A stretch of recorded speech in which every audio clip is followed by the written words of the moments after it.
Hey up and welcome or welcome back as the case may be. Well, I was hoping to present this content on the fly, riding the bike, as I know many of you prefer that kind of presentation, and so do I. However, this was the view from the back bedroom this morning, so I think you'll agree that it will be a bit of a pointless endeavour. So I hope you'll forgive this voiceover to a recent ride out on the Super Meteor 650. Now, first of all, I'd just like to correct an inaccuracy in the last video, that one comparing the Moto Guzzi V7, Royal Enfield Interceptor, BSA Gold Star and Triumph Bonneville T100. And I referred in that video to the T100 having a brake horsepower figure of around 53, which would have been true a few years ago. However, the newer models sport 65 brake horsepower, so on a par with the V7. So many thanks to those of you who pointed that out, and I'm happy to correct the record. Of course, none of that really impacts to any degree upon the general theme of the content. In fact, when I recorded that video, I did go into much more detail. Indeed, I praised the Triumph even further. However, the GoPro, being a GoPro, shat itself, and at that point dropped a file. Not for the first time. But there were some other comments, principally concerning the Moto Guzzi, which got me to thinking. It was suggested that the V7 stood out from its peers because of its honesty. Unlike the other three bikes, the Guzzi is not pretending to be something that it isn't. Think about it this way: the Triumph, the BSA and the Royal Enfield are all foreign manufactured motorcycles badged to capture notions of British heritage. Now, this is probably a little bit unfair on Triumph, which is a British company after all, whereas the other two are Indian. However, Triumph elected some time ago to offshore most of their manufacturing to Thailand, where production costs are lower than in the UK, and in so doing somewhat diluted their British credentials. Genuinely British-made modern classics are now pretty much, though not exclusively, confined to Norton, which ironically are made in the UK by an Indian-owned company. The convoluted web of brands owned by companies who are themselves owned by parent companies, etc. gets a bit complicated, as we may well see. So the Moto Guzzi V7 can be seen as less of a modern classic and more of an honest evolution over time. It wasn't created in the 21st century to resemble a 20th century bike. It simply evolved over the years from its original introduction way back in 1964, and the DNA of those early bikes can be clearly seen in today's offerings.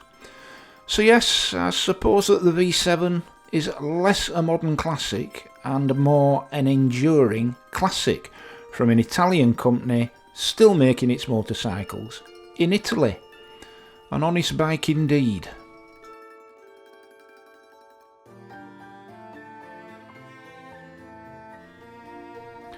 All of which takes us seamlessly on to famous Italian motorcycle brands which are no longer either Italian owned or Italian manufactured, yet still shamelessly flaunt their Italian heritage. Which in turn brings us crashing into that big elephant in the room, the People's Republic of China. Yep, when it comes to Chinese-made motorcycles, it seems that a collective intake of breath amongst many Western motorcyclists is the order of the day.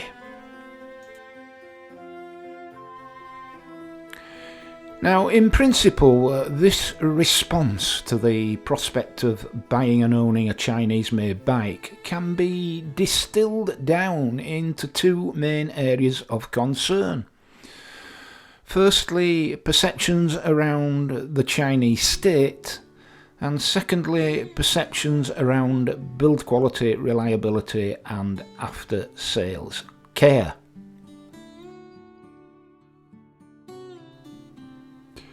Now, for the first concern, well, this is largely a matter of personal choices based upon moral, social and political beliefs. China is not a democracy after all, and human rights concerns are never far away from the lecturing lips of the Western powers. But it is worth remembering that the people who put these machines together for us are working class communities whose aspirations in life are no different to ours and who rely upon the successful marketing of the goods they make to put food on the table.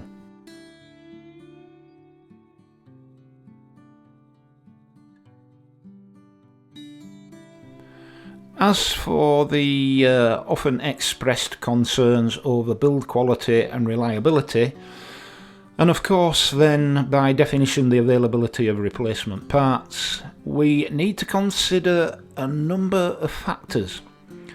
Firstly, Chinese-made parts of one kind or another proliferate through modern life, and have done so for many years.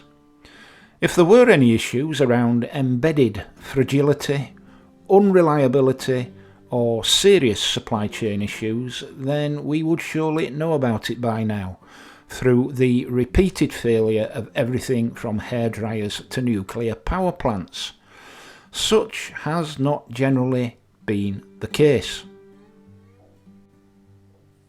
Also, these concerns, insofar as they relate to Chinese motorcycles, replicate a similar pattern to the scepticism displayed in the 60s and 70s, mainly from middle-aged riders around the arrival of Japanese bikes in the West. Nobody would now question the reliability of a Honda, Yamaha, Suzuki or Kawasaki, now bywords for reliability itself. But back then, some people did. However, as the result of a combination of time elapsed and higher levels of faith amongst what was then a younger demographic of biker, the reputation of Japanese-made machines as well-made and reliable was quickly established, and endures to this day.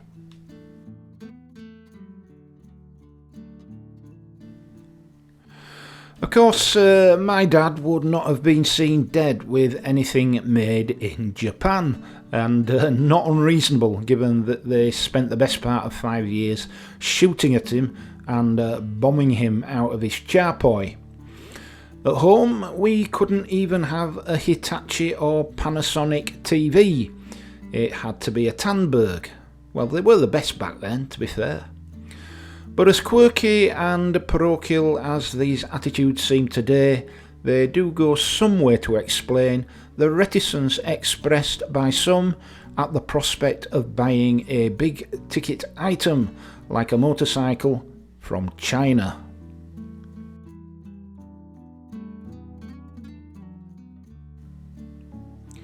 Now, there are some aspects of the story from which we can draw reassurance.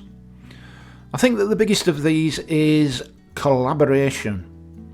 When such established marques as BMW and KTM are in active partnership with Chinese industry, we can be pretty sure that quality standards will be high. After all, reputation is everything. And on the theme of collaboration, we can also look to aspects of the Italian-Chinese offerings currently available.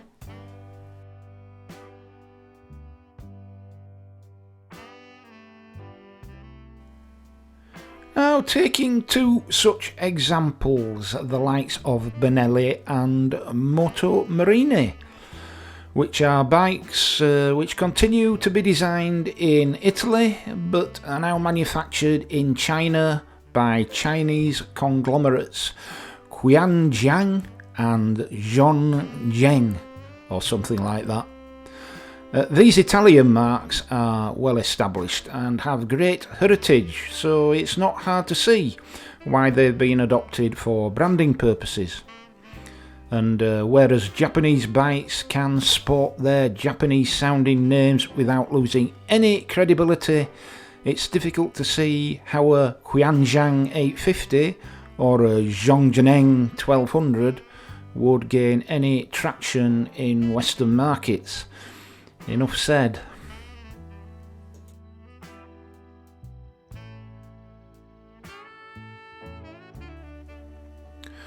Of course, there will always be some people who are clapping eyes on an impressive looking Benelli TRK702X or Moto Morini X Cape 650 will regard such a thing as an imposter, a villain spawned from an unholy mixing of Italian and Chinese DNA. A sort of Fu Manchulione, if you like. But they'd be missing a trick. Where else are you going to find a fully fledged mid-weight adventure bike, often with a 4-year warranty, for about £7,000?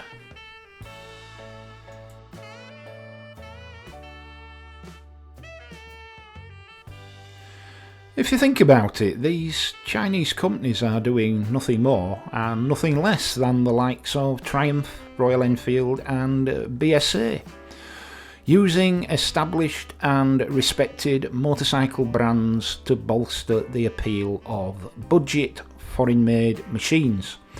Whether it's Qianjiang, Zhongzheng, Mahindra, Bajaj or Eicher Group, it's the same strategy at play.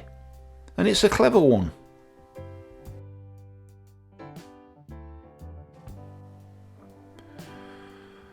After all, take a look at some of these offerings from Moto Morini, and you'd be hard pressed to describe them as anything other than stylish, well finished, quality looking motorcycles.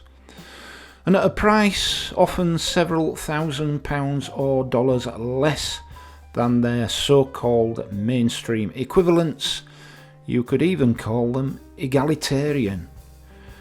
Yeah, sure, they will never have the same kudos and cachet as the Ducatis, Moto Guzzi's, Aprilias and MV Augustas of this world, but they absolutely do bring that whole almost exotic experience within the scope of many more budgets, and that can only be a good thing. Al Sidi.